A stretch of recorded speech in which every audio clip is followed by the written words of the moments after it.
How did armies survive the harsh Baltic winters? The Baltic states of Estonia, Latvia, and Lithuania are known for their beautiful landscapes and rich history. But did you know that these countries have some of the harshest winters on Earth? Temperatures can plummet to below 30 degrees Celsius, and the snow can pile up to over a meter in some places.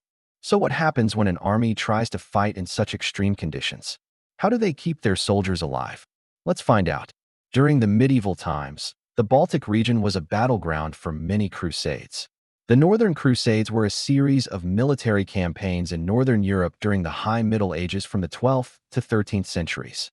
The goal was to convert the pagan Baltic and Finnic people to Christianity and bring them into the sphere of influence of the Catholic Church. However, the Baltic people were fierce warriors, and they put up a strong resistance against the Crusaders.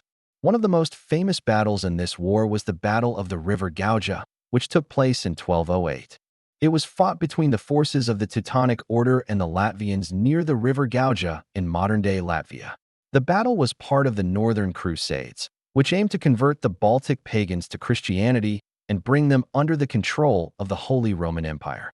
The Teutonic Order was a holy order of German knights founded in 1118 to protect pilgrims on their way to the Holy Land. They were well-trained and equipped for battle and had a strong motivation to succeed in their mission. The Latvians were a pagan tribe who lived in the area around the River Gauja. They were fierce warriors and were used to fighting in the forests and marshes of their homeland. Despite being outnumbered, the Latvians put up a fierce fight and used their knowledge of the terrain to their advantage.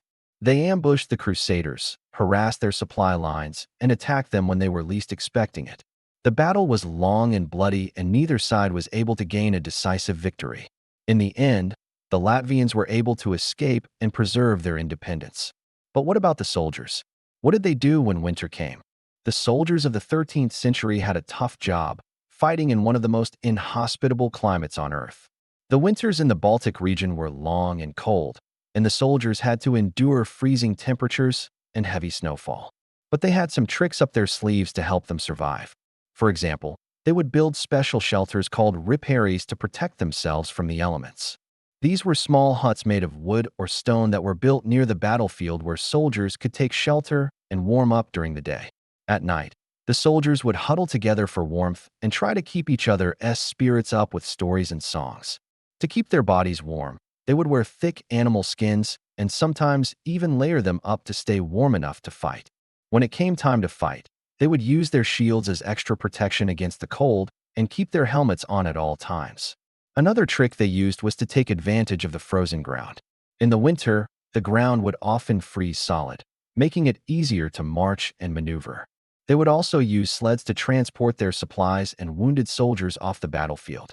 Despite these challenges, many battles were still fought during the winter months.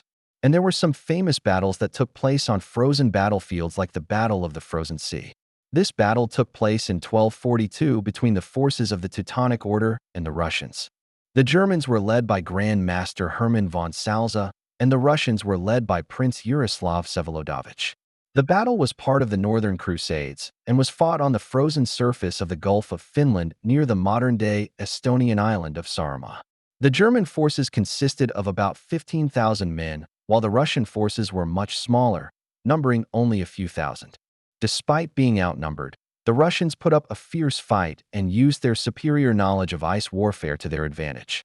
They attacked the Germans with cavalry charges across the ice, which were difficult for the Germans to defend against. In the end, the Germans were defeated and forced to retreat. This defeat was a major blow to the German forces, and it prevented them from expanding their territory eastward. After the battle, the Russians consolidated their control over the region, and the Germans were forced to focus their efforts elsewhere. Now let's talk about the Livonian Crusade.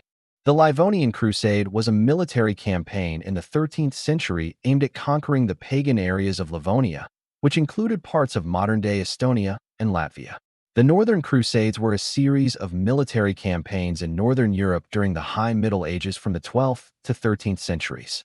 The goal was to convert the Baltic and Finnic people to Christianity and bring them into the sphere of influence of the Catholic Church. The Livonian Crusade was part of this larger effort to Christianize the North. The campaign was led by the Teutonic Order, a holy order of German monks turned soldiers who were known for their military prowess and fanatical devotion to their mission. They were well trained and equipped for battle and had a strong motivation to succeed in their mission. The Livonians were a mix of Finnic and Baltic people who lived in the area around the eastern coast of the Baltic Sea. They were fierce warriors and were used to fighting in the forests and marshes of their homeland. The Livonian Crusade was a long and bloody affair that lasted for several decades. The Teutonic Order faced stiff resistance from the Livonians and their allies, but eventually they were able to conquer the region and convert the majority of the population to Christianity. I hope you enjoyed learning about the Baltic Winters. Don't forget to subscribe for more historical tales. Until next time.